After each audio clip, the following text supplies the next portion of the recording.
Dois, três e... Bom dia, meu aluno! Minha aluno do terceiro ano do Colégio Unifor.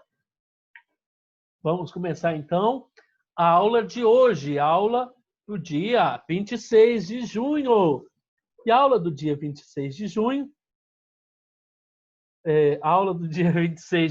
então, nós vamos fazer a correção dos exercícios da aula de semana passada, que foram as aulas do dia 19 de junho, ó.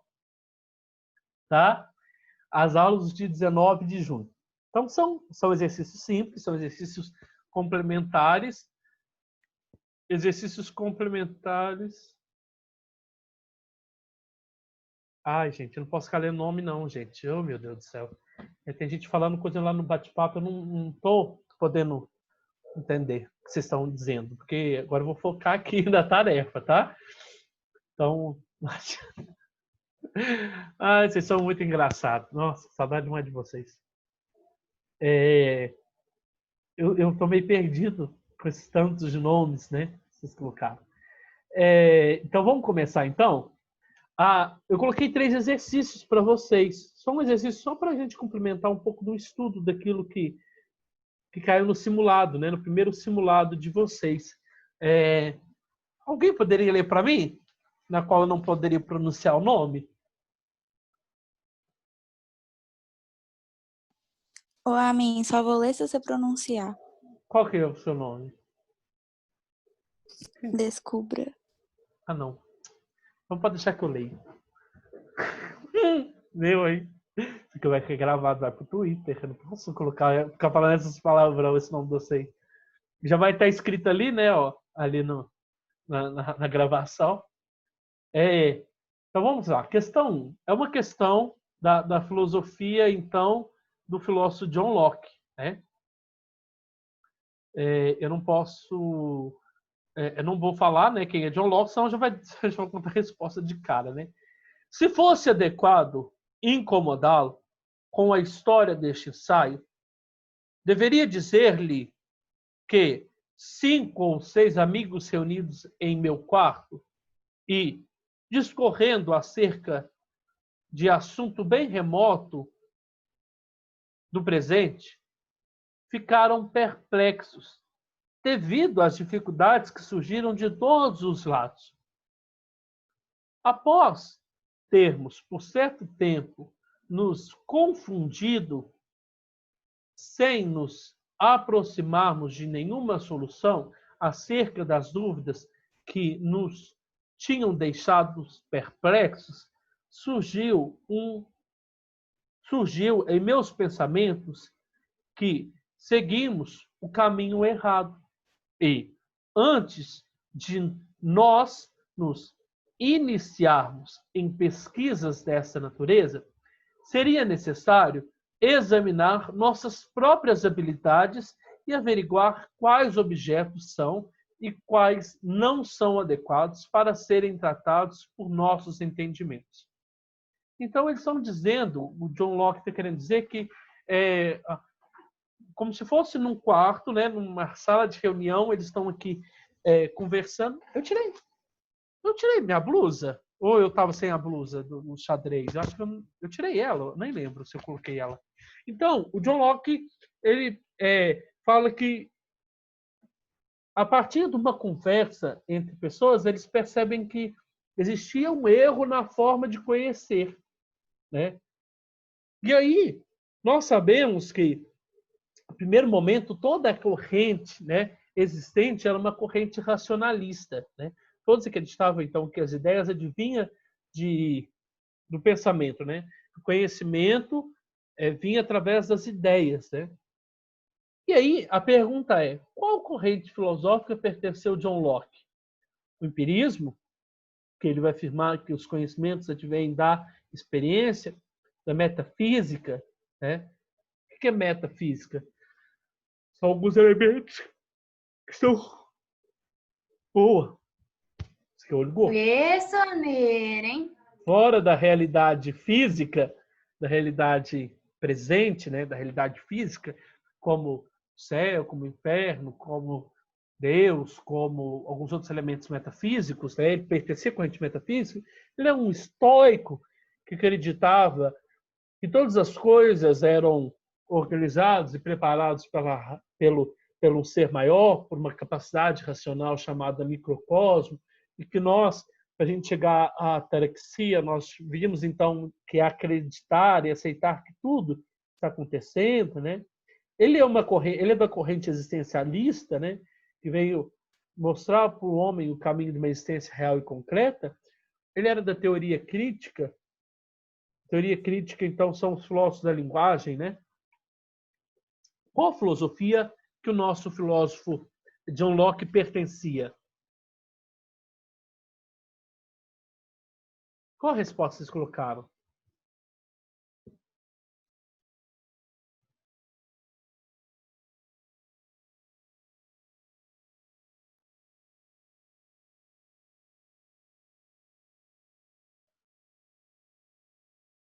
Qual, gente? Deixa eu ir lá. Vocês estão batendo no bate-papo? Escrevendo no bate-papo? Peraí, deixa eu ver. Ai, meu Deus. Cadê o bate-papo? Aqui. Bate-papo. Bate-papo. Bate-papo.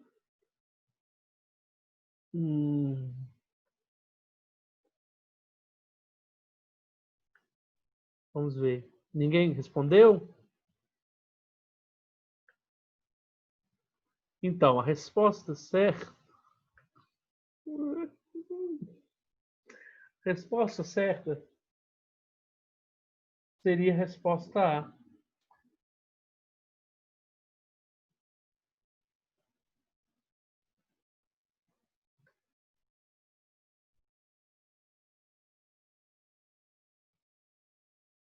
Que isso, gente? O que você está escrevendo? Descrição. Ó.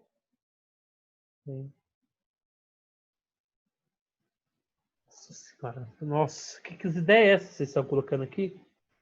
No bate-papo. Esse bate-papo fica gravado? Ele grava junto com a coisa, com a aula? Sim. Sim. Grava, fica. Nossa. Não, vai aparecer o que vocês estão escrevendo aí, viu? Depois eu olho. Amendoim? O que é o amendoim que entrou?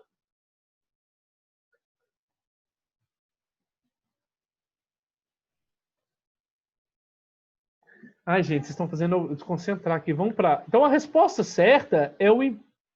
Ai, meu Deus, o que eu fiz aqui? A resposta certa seria o empirismo. Então, o filósofo John Locke, junto com o filósofo Bacon e também junto com o filósofo David Hume, eles são todos empiristas, que defendem que o conhecimento advém das experiências e não da razão. Né? Não do desenvolvimento da razão. Vamos lá, questão 2. No fragmento a seguir, Descartes propõe 4 etapas fundamentais ao processo do conhecimento. Jamais acolher alguma coisa como verdadeira que eu não conhecesse, evidente como tal. A primeira palavra já está dizendo, o primeiro texto ali, ó, primeira frasinha já está dizendo, o primeiro método é evidente. Então, é da evidência. É evidente o quê? O que você tem que colocar no funil do conhecimento para você purificar o conhecimento? É evidente que você vai colocar tudo aquilo que vem da sua capacidade racional, não das suas experiências e muito menos de elementos metafísicos, tá? Então, para eu chegar ao método seguro, é claro e evidente, então, que eu vou colocar no funil da dúvida tudo aquilo que vem através dos meus pensamentos, tá? Seria, então, a minha capacidade racional. Então, primeiro ali você já sabe. É evidente, olha lá. Jamais acolher alguma coisa como verdadeira que eu não conhecesse evidentemente como tal. Então, quer dizer, que a sua razão já o conheceu. Então, é evidência. Então, você já tem ali a letra B e a letra E. A letra B e a letra E, como resposta certa. Dividir, ó, dividir cada coisa, dividir cada uma das dificuldades, dividir cada uma das dificuldades que eu examinasse em tantas parcelas possíveis e quantas necessárias. Então, ele fala, você quer descobrir uma coisa? Então, você começa pelos mais... Você pega essa questão, começa, então, a estudar essa questão pelas coisas mais simples delas, depois você vai pelas mais complexas, né? E aí você vai fazendo o quê? Você vai analisando, né? Analisando pelo mais simples e depois você vai analisar pelos mais complexos, tá? Depois, lá, conduzir por ordem meus pensamentos, começando por objetos mais simples e depois mais fáceis. Eu acabei de falar isso, né? Então, qual seria o terceiro passo? O terceiro passo, então, seria a sintetização, tá? A sintetização.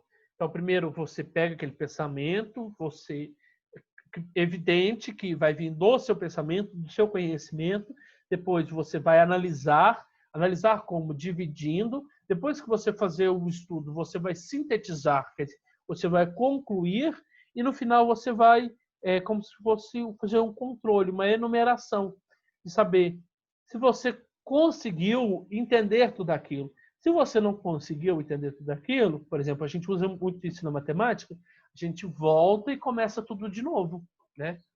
Aí começa a regra da evidência, da análise, da síntese, até chegar, então, à enumeração, né? Se você perceber que você não está seguro naquela questão, tanto da ciência, tanto da matemática, você refaz todo o conhecimento, para ver se o conhecimento é seguro mesmo. Você encontrou o X da questão, né? Agora, essa imagem não ficou muito boa, não, né? Mas nós estamos falando de dois pensamentos, né, que são claros, né, que foram dois expoentes da filosofia moderna. A charge abaixo, eu não consegui ver direito, assim, ficou muito estranho. Um está usando uma lente, né, uma análise como que eu posso dizer, mais experimental, e um ali fazendo, né, mãozinha no queixo, fazendo uma análise mais racional. Então, ó, experimental, racional. A charge abaixo retrata a oposição epistemológica. O que é episteme? Conhecimento, tá? Então, como se forma o conhecimento? E aí nós temos as escolas que vão se opondo à busca pelo conhecimento, né? A charge abaixo retrata a oposição epistemológica de duas correntes filosóficas, cujos iniciadores podem ser considerados respectivamente como Francis Bacon e René Descartes. Francis Bacon, então, é o iniciador da corrente o quê? Empirista, da corrente cética, da corrente empirista, da corrente racionalista. Ai, o que aconteceu? Sumiu aqui? Ah, tá. É porque passou o tempo. Gente, só um pouquinho. Ou da corrente racionalista. Não, o Francis Bacon é de qual corrente mesmo? Defensor de qual corrente? Da corrente empirista. Então, nós temos a A e a C. Nós temos um Descartes, que é o fundador, então, fundador não, porque ele é o continuador da corrente o quê? Racionalista. Então, qual seria a resposta certa? A resposta certa seria a resposta C, racionalismo versus empirismo. A da questão 2, resposta certa seria a resposta da letra A. Evidência, análise, síntese e enumeração. E a resposta da questão 1 seria a resposta da letra A, do empirismo, tá? Alguma dúvida? Alguma dúvida, A meus queridos? 2 não é a E, não. A 2 é a E. O que eu falei? É que você falou errado, você falou A. Não, desculpa. A A é a 1. A 1 é A, 1 é A, empirismo. 2 é E e 3 é C. Não é isso? É. Não, ok. Então tá, gente, eu vou interromper a gravação. Desejo a todos um bom dia. Vou interromper a gravação, tá? Desejo a todos um bom dia, um bom final de semana. Fiquem com Deus, fiquem em casa, que o bicho tá pegando aqui, formiga. Vocês ficarem em casa, tá? Deixa eu só interromper a gravação.